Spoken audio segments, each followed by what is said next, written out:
আসসালামু আলাইকুম ভিউয়ার্স, আশা করি আপনারা সবাই ভালো আছেন।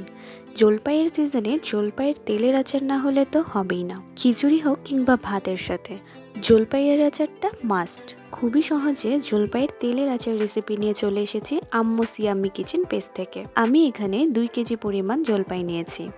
জলপাইগুলো প্রথমে দাগ কেটে নিব, যাতে মশলা বা তেল খুব ভালোভাবে জলপাইয়ে ঢুকতে পারে। জলপাইগুলো আমি আগে খুব সুন্দরভাবে ধুয়ে নিব।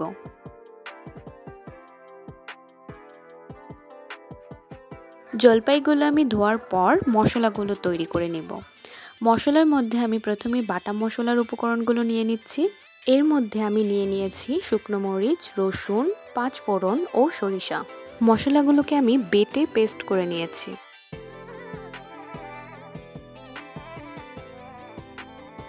আমি আগে থেকে যে জলপাইগুলো ধুয়ে রেখেছিলাম সেগুলোর পানি খুব ভালোভাবে ঝরিয়ে নিয়েছি, যাতে জলপাইগুলো একটু শুকনো থাকে।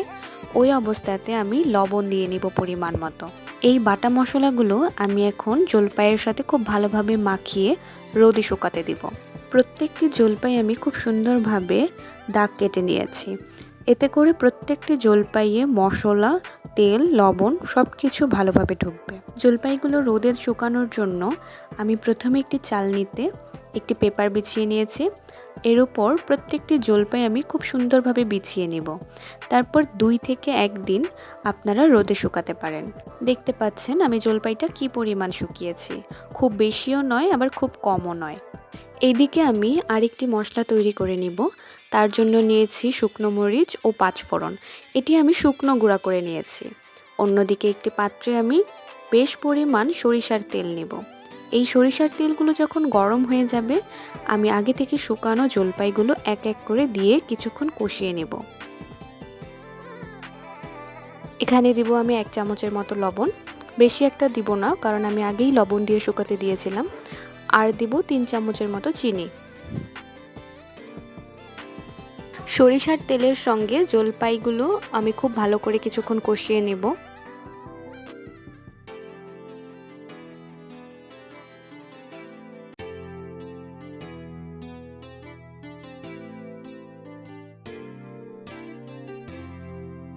আমি যে 5 ফোড়ন ও শুকনো মরিচের গুঁড়াটি করে রেখেছিলাম, এখন সেই মশলাগুলো দিয়ে নিব।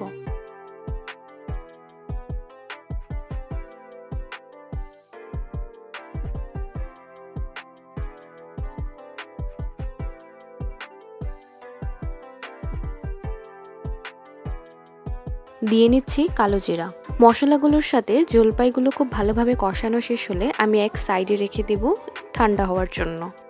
এই আচারটি 1 থেকে 2 বছর পর্যন্ত আপনারা সংরক্ষণ করে খেতে পারবেন। আর তাই যেহেতু আমি বয়ামে সংরক্ষণ করব, একদিকে আমি অনেকটা পরিমাণ সরিষার তেল গরম করে নেব। আমি এই আচারটিতে রসুনের কোয়া দিব, তার জন্য আমি আরেকটি পাত্রে রসুনের কোয়াগুলো আলাদা করে হালকা ভেজে নেব। আমি এটা যেহেতু কাচের বয়ামে সংরক্ষণ করব, তাই আমি একটি কাচের বয়াম খুব ভালোভাবে পরিষ্কার করে শুকিয়ে নিয়েছি এবং নিচের দিকে জলপাই এবং মাঝখানে রসুন, আবার জলপাই দিয়ে এভাবে আমি রাখবো। আর সরিষার তেল যে গরম করে রেখেছিলাম সেটা সব শেষে দিয়ে রাখবো।